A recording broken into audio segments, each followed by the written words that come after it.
You're listening to an Airwave Media Podcast. Ben Franklin's World is a production of Colonial Williamsburg Innovation Studios. It's such a delight to think about Ben Franklin's World for this 400th episode. And first of all, I have to say congratulations. It's quite an achievement to make it to this milestone.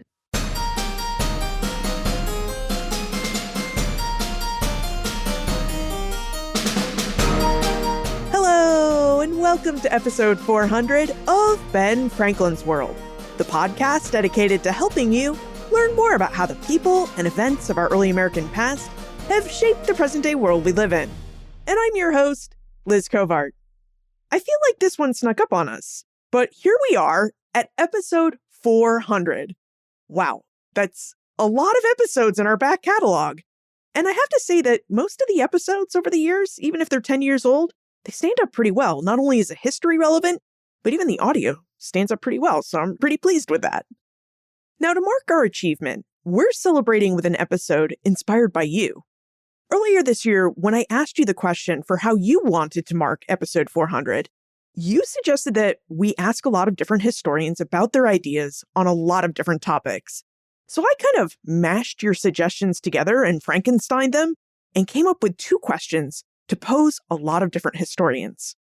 The two questions we're posing are, what does Ben Franklin's world, and that's world with a lowercase w, what does Ben Franklin's world mean to you, and how do you define this world? And what historical event, person, or place do you wish more people knew about in the era of Ben Franklin? From there, I invited many of our previous guests to participate in this episode by answering our questions.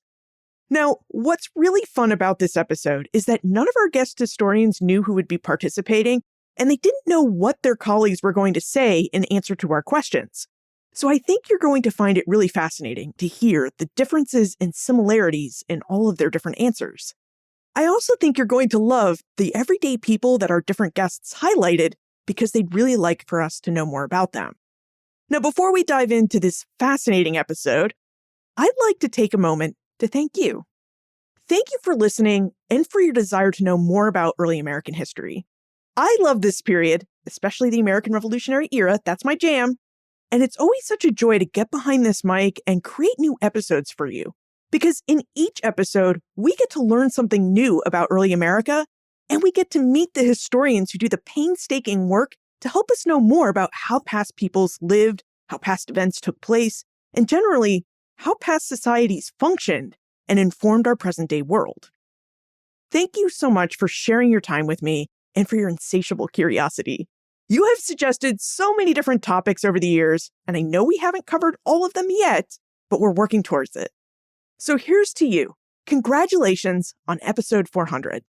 And with that, here's what our guest scholars had to say about what Ben Franklin's world means to them, how they define it, and what and who they wished you knew more about.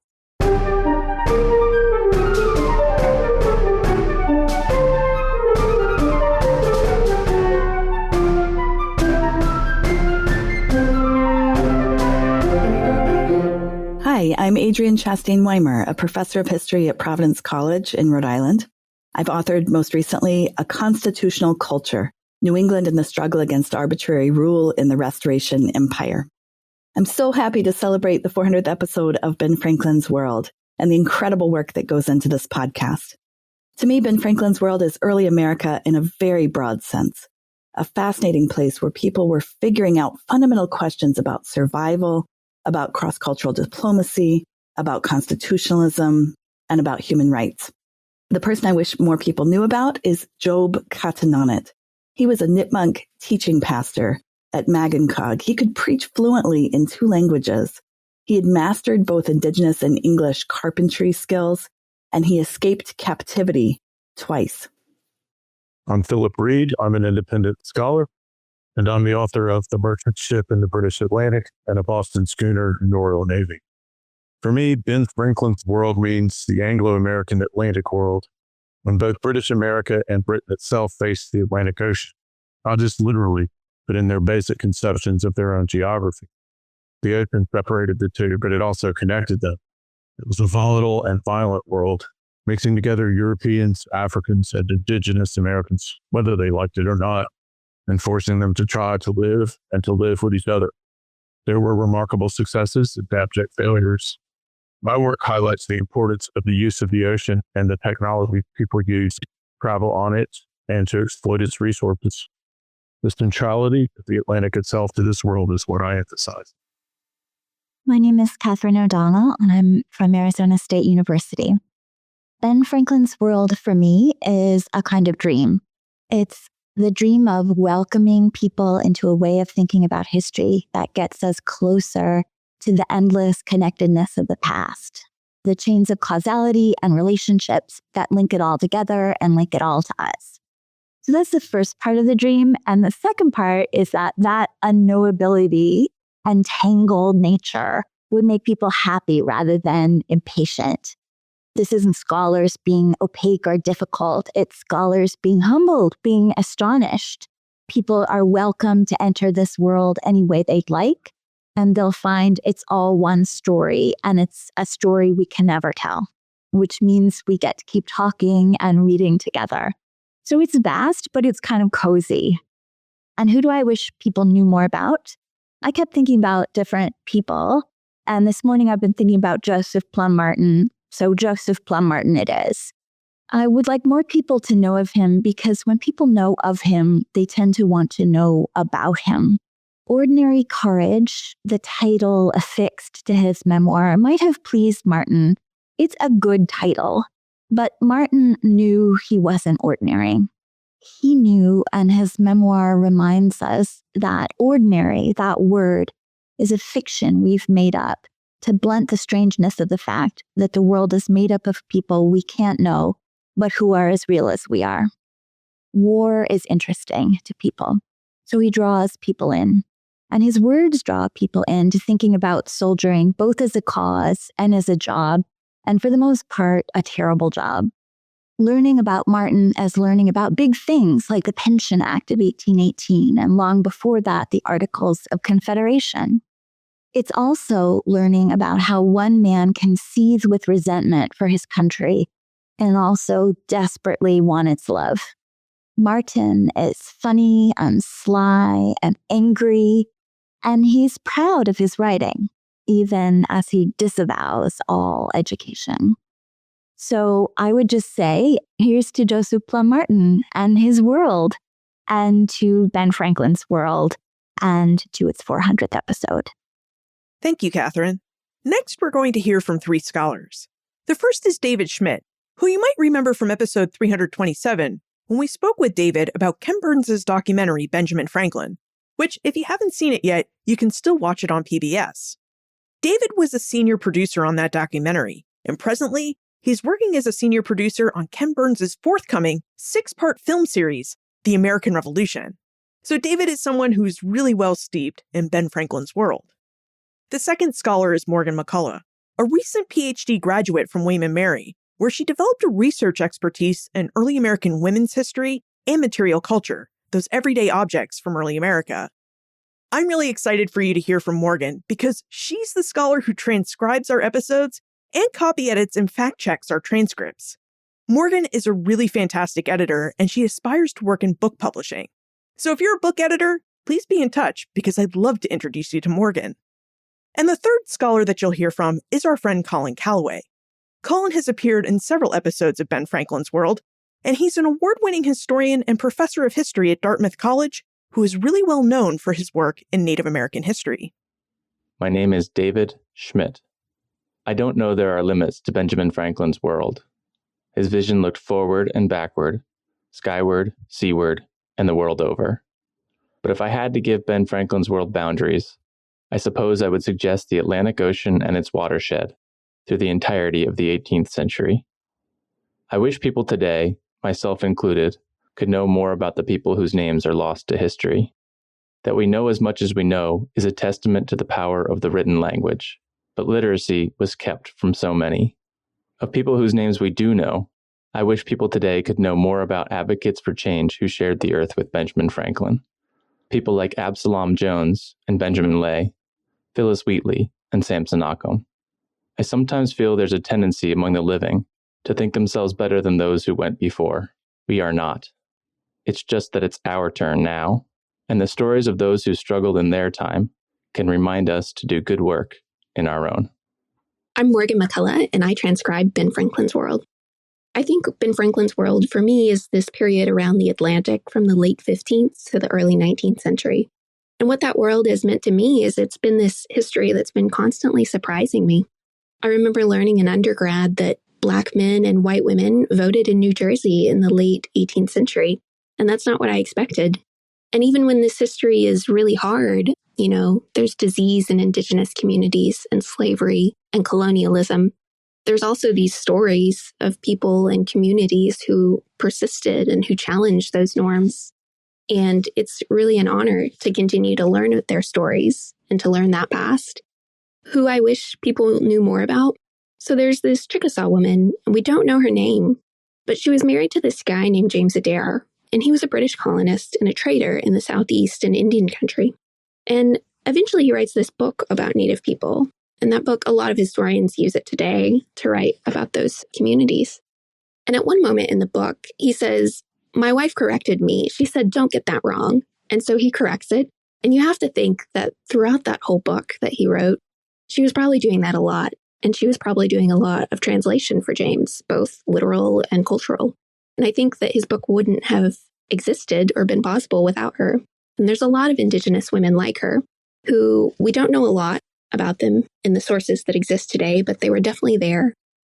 Having written a book on the Indian world of George Washington, it's not surprising that I think of Franklin's world as one that sits between Europe, across the Atlantic, and Indian country, if you like, across the Appalachians. It's exemplified by Franklin himself, who, in the middle of the century, printed a whole string of Indian treaties, and who expected and intended to sell those treaties in England. I also think that perhaps the event that I want more people to know about of this world is the Treaty of Fort Pitt in 1778. Franklin, of course, famously was involved in engineering the Treaty of Alliance with France in that year, and people don't usually think of the Treaty of Fort Pitt as another step in the United States taking its place among the powers of the earth. If you look at that treaty, it's a very short treaty, but it contains a phrase, a clause, in which the new United States holds out the promise to the Delaware Nation that once independence is secured, the Delaware Nation may lead an Indian state with representation in Congress. We can dispute and think what we want about the United States' intentions in that, but it leaves lots of questions to think about the enduring presence and power of Native peoples in this world. Colin Calloway. This is Kate Carté. I'm a professor of history at Southern Methodist University. What does Ben Franklin's world mean to me? It means the splendid and glorious and dirty and chaotic cities of Philadelphia and Boston and London and Paris in the 18th century. It represents the best of what the 18th century had to offer in terms of its intellectual sophistication and its cosmopolitanism. And yet, when I think of Ben Franklin's world, I can't help but think about his politicking and his engagement in the seedier and less pleasant sides of the 18th century. So his willingness to fight wars against Indigenous Americans, his evolution over time, but willingness to engage in slavery. Ben Franklin brings those different aspects of the 18th century together into one world. And for me, that's what the 18th century really is. It's the time and place where we see the best and the worst of humanity right next to each other in deep and engaged conversation, in self-conscious conversation. If there's one place I can think of that I would wish people knew more about from that era, what comes to mind is the picture of a tavern on the side of a road in backcountry Pennsylvania or North Carolina, and thinking of all the people that would have passed through that tavern: Indigenous people, enslaved people, poor travelers, rich travelers, farmers on the way to market, farmers going to plead debt cases, wealthy speculators going to seek out big pieces of land they could buy. I know a lot of historians have written about alcohol and taverns as places where people come together, where political assessments were made, where people tried to gauge political opinion, where newspapers were read. If I could give one thing to our students or to public audiences who are interested in the 18th century, I would give them a bird's eye view into that tavern and have them hear all the conversations and see all the people who walked through in their diversity, in the ways they treated each other with respect, got out of each other's way when somebody needed a seat, when someone spilled a drink, and also the ways they disregarded one another, knocked each other over, were rude to one another, the ways they spat on the floor and straightened their waistcoats at the same time. My name is Terrence Rucker, and I'm a senior historical publication specialist in the Office of the Historian for the U.S. House of Representatives. When I think of Ben Franklin's world, it reminds me of the Transformers because there's more to it than meets the eye. I knew about a few topics within colonial America and the early Republic, but the Ben Franklin's World podcast enabled me to see the United States as one part of the Americas. I also learned so much cutting-edge scholarship about slavery in the Americas, especially in the West. As a student of the Continental Congress, the Doing History series, episodes 151 through 166, enhanced my understanding about the origins of the United States Congress and its institutional development. One subject that I focus on is Congress's role in the territorial expansion of the United States. Consequently, I look at the use of the Northwest Ordinance of 1787 over time. Some of the effects of the ordinance can be seen with the passage of the Southwest Ordinance in 1790, public land distribution in the Trans-Mississippi West, and the impact of the Mexican Cession in the late 1840s. Exploring the origins of territorial policies during Ben Franklin's era would help illuminate how U.S. government officials negotiate with American Indians, answer questions about whether slavery would expand beyond the southern states, and how these policies affected the actions of presidential administrations through the 19th century. I believe that discussing the effect of this act is a topic that will be thought-provoking to the audience of Ben Franklin's World. Hi, I'm Serena Zabin, the Stephen R. Lewis Jr. Professor of History and Liberal Arts at Carleton College, and I'm thrilled to have the chance to talk about Ben Franklin's world. To me, Ben Franklin's world is the whole messy, uncertain, and exciting world of the 18th century. This podcast does such a wonderful job of introducing its listeners to lots of important elements of the 18th century, and especially to the founding of the United States. But if I had to choose just one thing to emphasize, it is this. I would like people to understand that in Ben Franklin's world, there was no sharp line between politics and domestic life. Families and politics were intertwined worlds. Politics shaped families. They shaped who could marry, who controlled children, and who lived with their in-laws. But families also shaped politics. It's worth remembering that at some points during the American Revolution, the battlefront and the home front were the same. Hi, I'm John Bickers. For me, Ben Franklin's world is a world of new possibilities, of interactions between various peoples, nations, and cultures that had never come together before. It was a world of endless possibilities and had the potential for so much good. But it was also a world of violence, of unkept promises, of myriads of atrocities. The decisions made in Ben Franklin's world, both intentional and unintentional, successful and unsuccessful, have shaped every aspect of our lives today. In a very real sense, we're still living in Ben Franklin's world. If I had to choose only one event, person, or place that I wish people knew about, I think it would have to be the Treaty of Fort Pitt, signed in 1778 between the United States and the Lenape Delaware Nation. In fact, it's the first treaty signed by the United States with a Native American nation following the Declaration of Independence. And it's a fascinating document that really speaks to the complexities of the Revolutionary era in this colonial world. In exchange for supporting the revolution, it promised perpetual peace and friendship with the Lenape Nation. So much so that it even included a provision that the Lenape could join the United States as a 14th state with congressional representation. And although that provision was never implemented, again, speaking to some of the failures of this world, it also speaks to, again, this myriad of possibilities that there was a world in which there was a 14th state that was Native controlled, Native organized, Native run. And I think it's a fascinating treaty that more people need to study. And I think it sets the stage really importantly for Native and American interactions after the Revolutionary War. Hello, this is Nicole Maskiel. When I think of Ben Franklin's world, I think of it as a place of stories, some that challenge, some that heal, all that teach us about the contours of the past. I've always been an avid listener to the Ben Franklin's World podcast, but have also discovered that teaching alongside it can be a blast as well. Ben Franklin's early world, Colonial Boston and its environs, was the first early American world that captivated me. The gravestone of an enslaved girl named Cicely, who was a contemporary of Ben Franklin, likely only 8 years older than Ben, was the spark that led me to pursue a career in early American history. Her gravestone was part of the landscape of my everyday walk from Harvard Yard to Soho House, just as the Franklin family vault was visible every Sunday that I sat in Park Street Church. But their lives and deaths were contrasts as well. She lived a short life of unfree labor, 15 years old at her death, with a grave marker of the only testimony to her existence. While Ben's life spanned 8 decades and was one filled with exploits that have shaped the histories told about our nation. Cicely and Ben's stories intersected, but they also diverge in important ways along lines of race, gender, and class, lines that still divide and continue to challenge.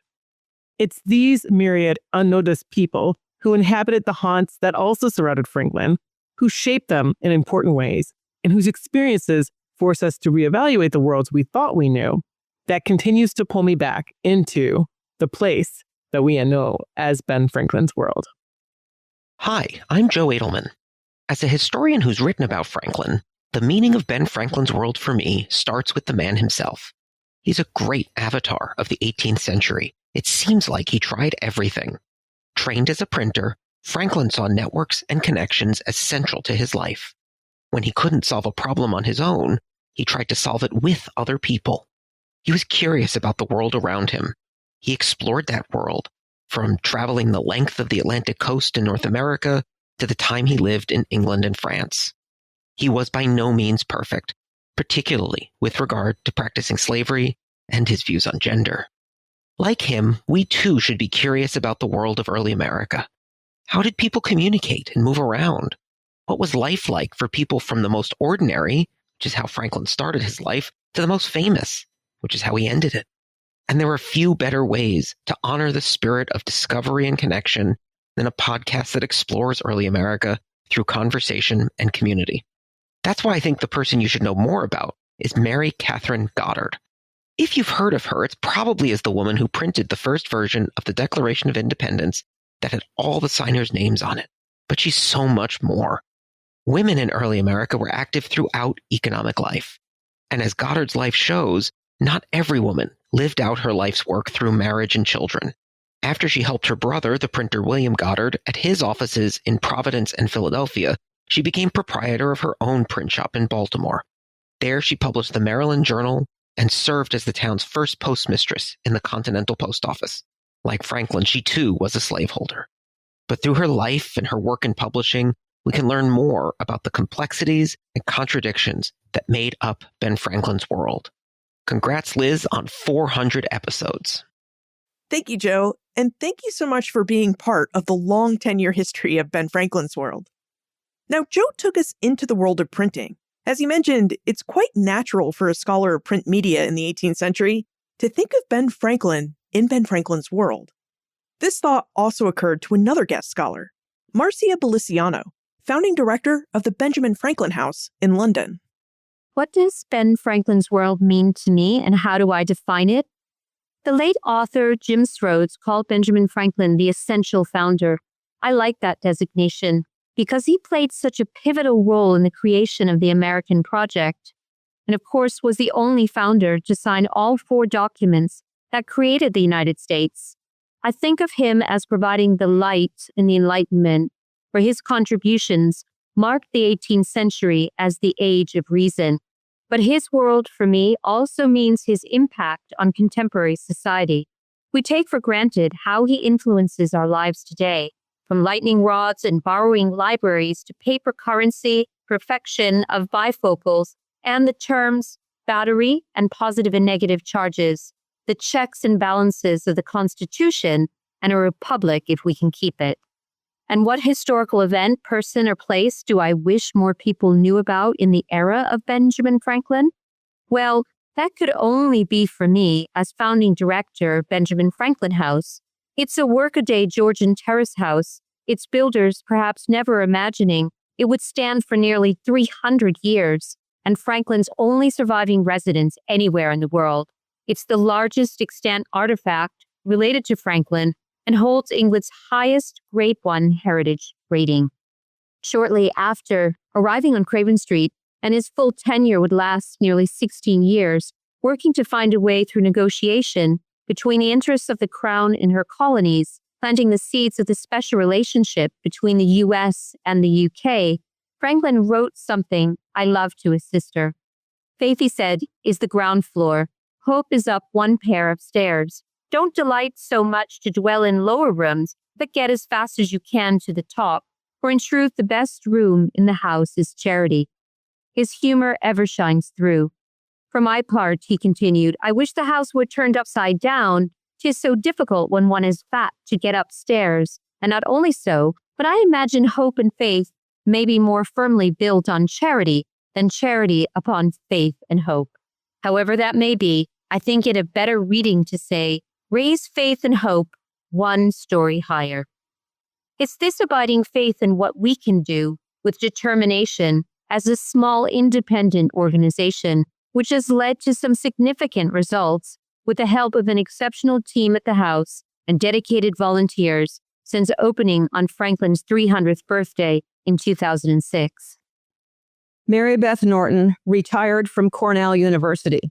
My most recent book is 1774, The Long Year of Revolution, published by Alfred Knopf in 2020 and available in vintage paperback. To me, Ben Franklin's world is defined spatially and intellectually. It's the Euro-American Atlantic in the 18th century, with special focus on Boston, where he was born and lived as a youth, Philadelphia, where he achieved success in business and science, and London, where he lived for years, with an addendum in Paris. His autobiography acknowledged the influence on him of Addison and Steele's Spectator essays, a key indicator to me of the Anglo-American Atlantic nature of his world. The person in Franklin's world I wish more people knew about is Judith Sargent Murray, a resident of Gloucester, Massachusetts, during and after the Revolution. She was a counterpart of Mary Wollstonecraft, truly the first American feminist.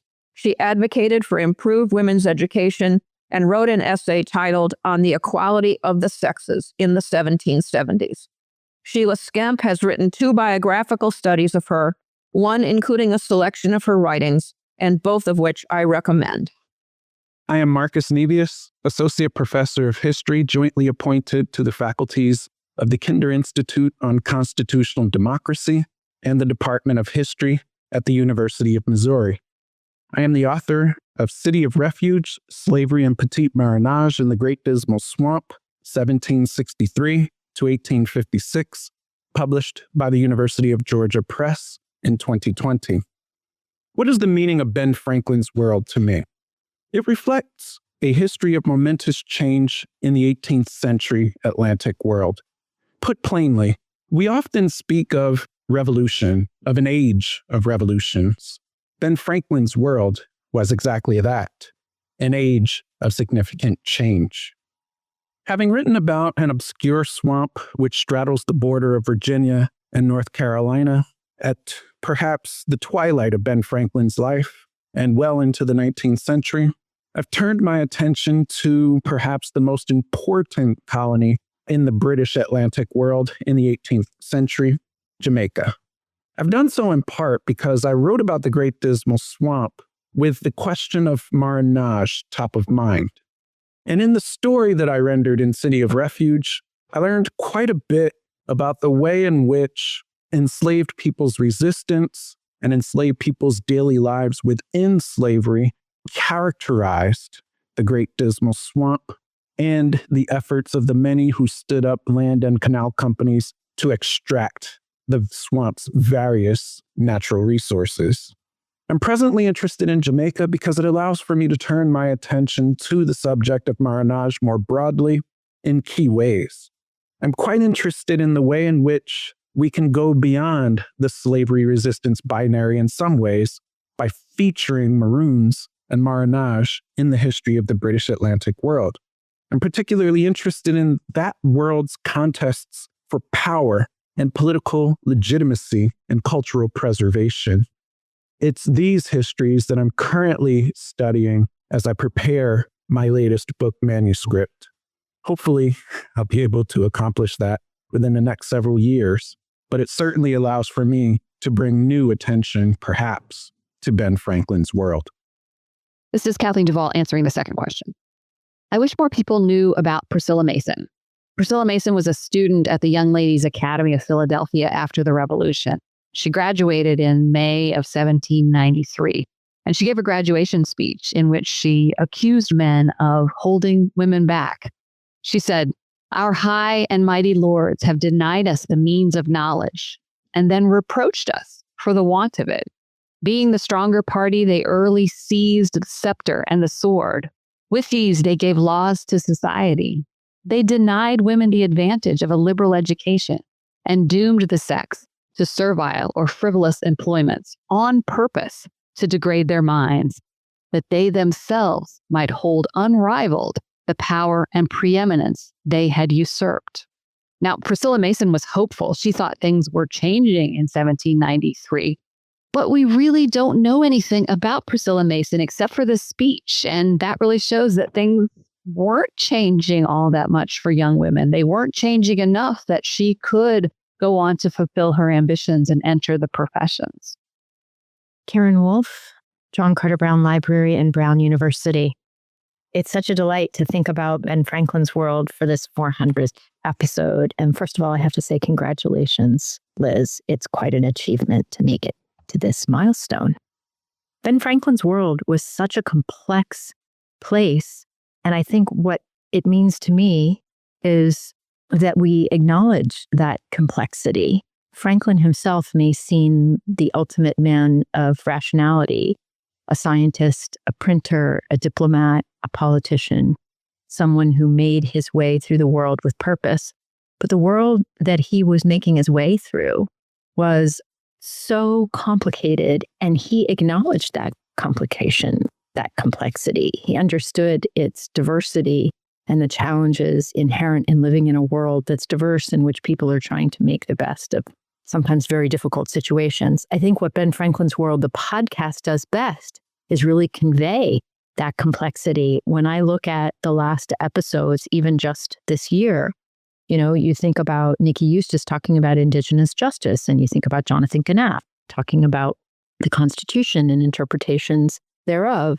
It's an incredible array that really represents the fullness of the world that Ben Franklin himself lived in and observed. Thank you, Karin. And I'm really glad that you've been a part of this incredible journey that is podcasting about early America. So thank you so much for your support and your help over the years. Now, as you've heard, most scholars who study early America define Ben Franklin's world, that world that Ben Franklin actually lived in, as the world of the 18th century British Atlantic.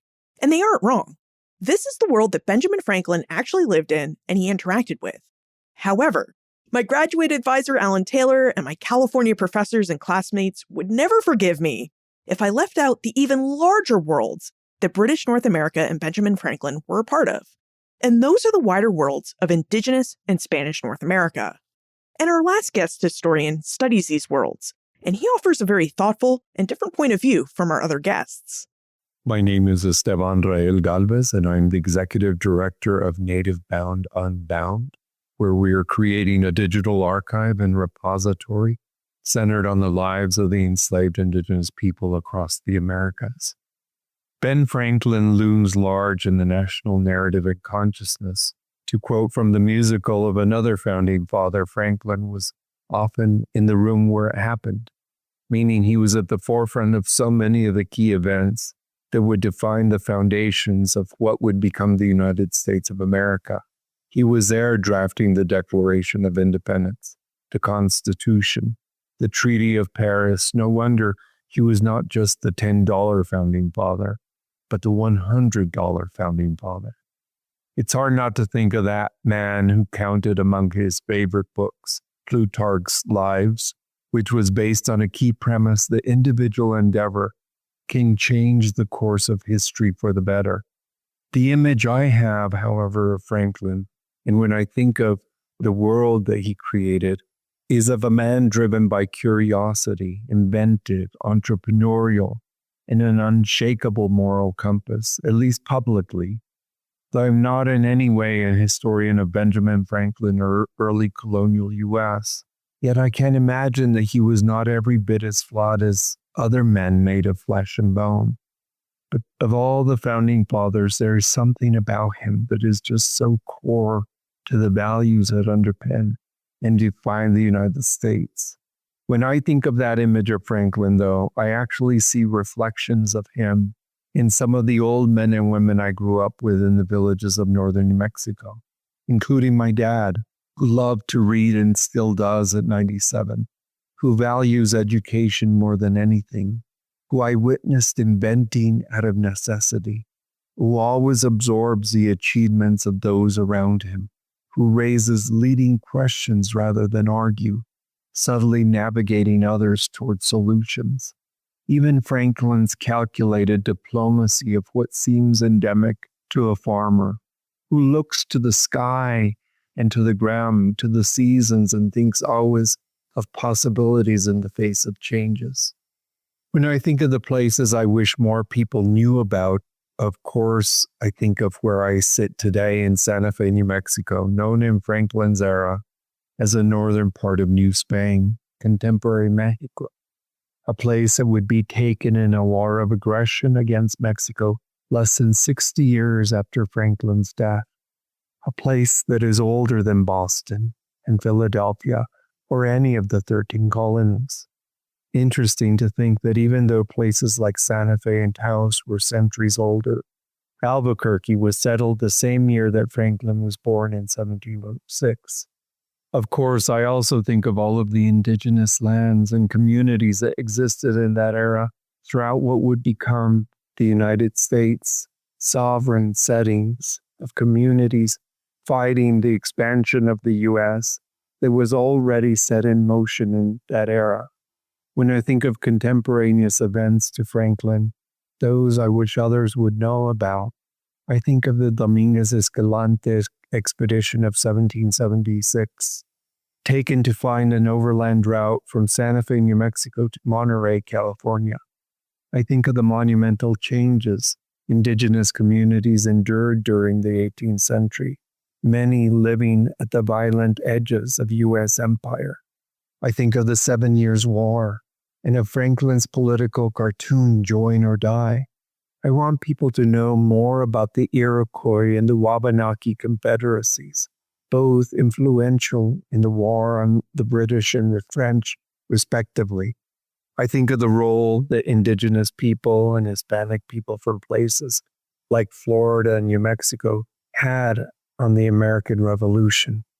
When I think of Franklin's contemporaries, those I wish more people would know about, I think of those known here in New Mexico like Bernardo Miera y Pacheco, whose life almost completely overlapped that of Franklin's. Miera y Pacheco was born in 1713 and died in 1785. He was an artist, sombrero, one of the most prolific cartographers of the time, and like Franklin, proficient across a wide variety of disciplines. Of all the governors of New Mexico, certainly there are interesting people like Juan Bautista de Anza, significant to the entire region, including California, but I think most of Tomás Bayes de Cachupin, serving in that role in the mid-18th century, recognized for warring and brokering peace with the Comanches in particular, but also strategically leading resettlement efforts of landless, former enslaved indigenous people into communities like that of Abiquiu, which would have a lasting impact upon the social landscape. I think of people like Rosa Villalpando, who was captured by the Comanches in 1760 in Taos, traded to the Pawnee, and then ended up living in St. Louis, Missouri. I could name more figures known here, but my whole life I've been drawn to tell the stories of the marginalized, those people whose lives never made it into history books, who are obscured or erased in the archive. Here, while some of these lives emerge whole, most surface in mere fragments, a record in a captive raid, a bill of sale noted among the produce and hooved animals, the peripheral subject of a trial proceeding, though more often relegated as an object or chattel in a dispute between men, records written by clerics recording baptisms, deaths, and marriages, names and cash shifting based on the whims of men with quills. Among these, I think of my mother's last known matrilineal ancestor, 9 generations, tracing each mother to a daughter, down to me, a son, connecting me to Antonia, who first appeared in the 1750 census here in Santa Fe, identified simply with the term India. You'll find more information about all of our guests, their past Ben Franklin's World episodes, their books, historic sites, plus notes, links, and a transcript for everything we talked about today on the show notes page. benfranklinsworld.com/400.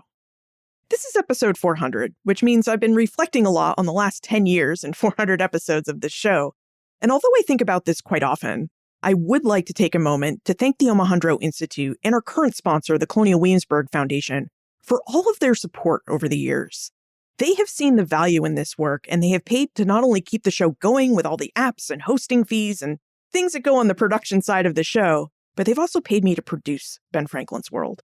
So thank you very much for your support, and please check out the Omohundro Institute and the Colonial Williamsburg Foundation, both of which are 501c3 nonprofit organizations. Now, if you enjoyed this episode, please tell your friends. Friends tell friends about their favorite podcasts, so be sure you tell them about Ben Franklin's World. Production assistance for this podcast comes from Morgan McCullough. Breakmaster Cylinder composed our custom theme music. This podcast is part of the Airwave Media Podcast Network. To discover and listen to their other podcasts, visit airwavemedia.com. Finally, happy holidays! I have one more new episode for you before the end of the year, so be sure to keep an eye out for episode 401, which will be all about the tea crisis of 1773. Ben Franklin's World is a production of Colonial Williamsburg Innovation Studios.